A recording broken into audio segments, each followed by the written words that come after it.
किशनगढ़ गांव में एक सन की पठान रहता था। उसका एक बड़ा सा खेत हुआ करता था। पठान के झगड़ालू स्वभाव के चलते कोई भी उसके खेत के नजदीक नहीं आता था। उसने अपने खेत में अपनी ही शक्ल के पुतले लगा रखे थे ताकि चिड़िया और कौवे उसके खेत से दूर रहें, और यहाँ तक कि इंसान भी। एक दिन पठान अपने खेत में काम कर रहा था और तभी बारिश शुरू हो गई।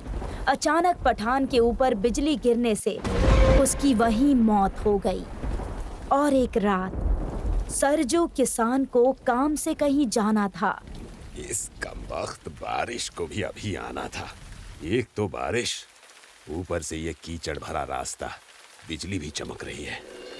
क्यों ना मैं पठान के खेत से होता हुआ घर निकल जाऊं, जल्दी घर पहुंच जाऊंगा। सरजू किसान ने जैसे ही उसके खेत में कदम रखा तो पठान के बीजू के को देखकर उसकी आत्मा कांप गई। उफ, ये पठान तो मर गया, लेकिन अपनी भयानक शक्ल के पुतले खेत में ही लगाकर छोड़ गया। सरजू किसान कुछ ही कदम आगे बढ़ा था कि तभी उसे ऐसा लगा जैसे पठान का पुतला उसके पीछे आ रहा है। उसने जैसे ही मुड़कर देखा, अरे बाप रे, ये पुतला मेरे पास आ रहा है। इसकी लाल आंखें कैसे चमक रही हैं? ये जिंदा कैसे हो सकता है? कहीं कहीं पठान का भूत तो नहीं? सरजू किसान डरकर बुरी तरह भागने लगा और अकाल मौत मरे पठान की रूह खेत के पुतले में समा चुकी थी और पठान का पुतला वहां से भागते हुए सरजू का पीछा कर रहा था। बचा ले भगवान, मैं कहाँ फंस गया? पठान का भूत मेरे पीछे ही पड़ गया। तभी एक तेज बिजली चमकी और सामने खड़े पठान के पुतले ने सरजू की गर्दन दबोच ली।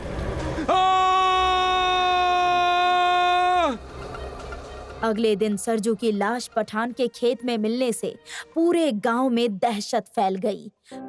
कुछ दिन बाद गांव की एक शादी में दूसरे गांव के लोग आए हुए थे, जिनमें किशोर और विराज भी थे। विराज, खाना तो बड़ा स्वादिष्ट बना था। चल अब कहीं टहल कर आते हैं। हाँ यार, चलते हैं। इसी बहाने यहाँ के खेत भी देख लेंगे। विराज और किशोर कुछ ही दूर आगे बढ़े थे कि तभी एक ग्रामीण की आवाज सुनाई पड़ती है। ओ भैया, आप लोग रात के समय खेत की तरफ क्यों जा रहे हैं? इस गांव में नए हैं क्या? आपने सही पहचाना, हम यहाँ एक शादी में आए हैं और सुबह लौट जाएंगे। सोचा खाना खाकर जरा टहल आएं। क्या आप लोगों को किसी ने नहीं बताया कि रात में खेतों की तरफ नहीं जाना है? पुतले का भूत तुम्हें मार डालेगा। नया देखकर बेवकूफ बना रहे हो क्या? जाओ भाई, अपना काम करो। हम लोग भूत प्रेत से नहीं डरते। मेरा काम था तुम्हें समझाना। तुम्हें मरना है तो मरो, मुझे क्या। विराज और किशोर उस गांव वाले की बात को मजाक में उड़ा देते हैं और खेत की तरफ आगे बढ़ जाते हैं। कितने बेवकूफ लोग होते हैं, खुद भी डरते हैं और दूसरों को भी डराते हैं। भूत जैसा कुछ नहीं होता। हाँ यार, मैंने भी आज तक भूत नहीं देखा है। सब कहने की बातें हैं।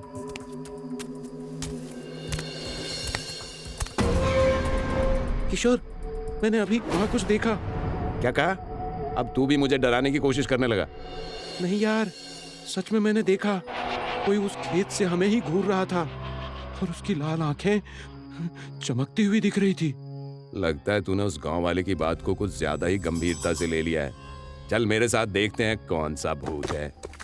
किशोर विराज के मना करने के बाद भी उसका हाथ पकड़कर खेत में ले जाता है कि तभी आहा, मेरे खेत में कदम रखने वाले को मैं कभी माफ नहीं करता। इसकी कीमत तुम्हें मर के चुकानी होगी। भूत! पुतला कैसे बोल सकता है? भाग विराज, यहाँ सच में भूत है। पठान के पुतले का खौफनाक रूप देखकर दोनों का कलेजा कांप उठा और वो दोनों भागने लगे और एक दूसरे से अलग हो गए। अरे विराज कहाँ रह गया? मैं इन सूखी और बड़ी झाड़ियों में छुप जाता हूँ, वो भूत मुझे देख नहीं पाएगा।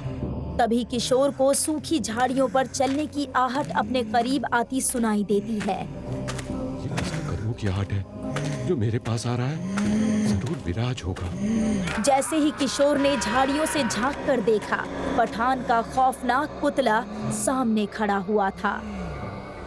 बचाओ, कोई बचाओ, ये मुझे मार देगा। अगले ही पल किशोर का कटा हुआ सिर पठान के पुतले के हाथों में था। दूर झाड़ियों में छिपे विराज ने किशोर की दर्दनाक चीख सुनी, पर अपनी जगह सांस रोके बैठा रहा। हमारी मत मारी गई थी, जो गांव वाले की बात नहीं मानी। लगता है किशोर उस शैतान के हाथों मारा गया। तभी विराज को एहसास होता है जैसे कोई उसके पीछे खड़ा है, पर जैसे ही विराज पीछे देखता है तो वहाँ कोई नहीं था, क्योंकि पठान का पुतला उसके सामने खड़ा था। बचाओ, बचाओ, भूत! विराज भी पठान के पुतले के हाथों बलि चढ़ चुका था। उसकी चीख इतनी तेज थी कि उसे गांव वालों ने भी सुनी और मुखिया के पास पहुंचे। अब तो हद हो गई मुखिया जी। आए दिन लोग उस पठान के भूत के हाथों मारे जा रहे हैं। आज तो उसने गांव में बाहर से आए लोगों को भी मार डाला। वो एक दुष्ट आत्मा है जो जीते जी अपने खेतों में किसी को कदम नहीं रखने देता था, और अब मरने के बाद भी लोगों की जान ले रहा है। चलो सब मेरे साथ। पर मुखिया जी, आप क्या करने वाले हैं? सब लोग अपने हाथों में जलती हुई मशाल उठा लो। जब तक इस पठान का खेत है और उसके पुतले हैं, उसकी आत्मा यहीं भटकती रहेगी। आपने सही कहा मुखिया जी, उसके खेत ही जला डालेंगे और साथ में उसके पुतले को भी। हाँ हाँ, चलो चलो। कुछ ही देर में सारे गांव वाले हाथों में जलती हुई मशाल लेकर पठान के खेत को घेर लेते हैं और उसमें आग लगा देते हैं। जलते हुए पुतले की भयानक आवाज से आसमान भी थर्रा उठता है। गांव वालों ने मेरे खेत को जलाया है। मैं तुम लोगों को कभी माफ नहीं करूंगा। मैं अपना बदला जरूर लूंगा।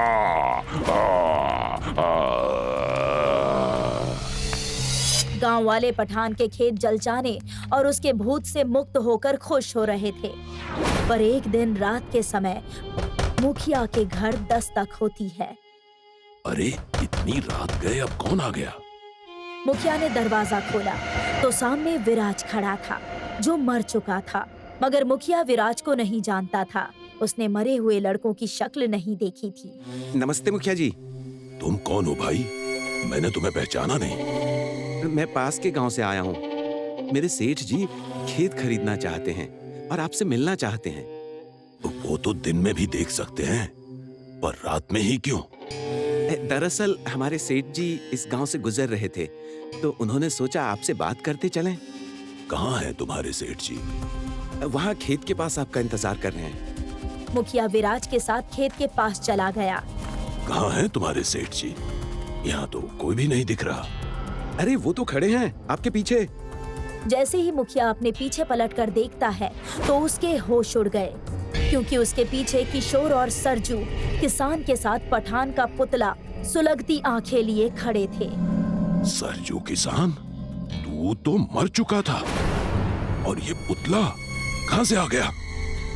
कौन हो तुम लोग? हम सब मर चुके हैं, अब तेरी बारी है।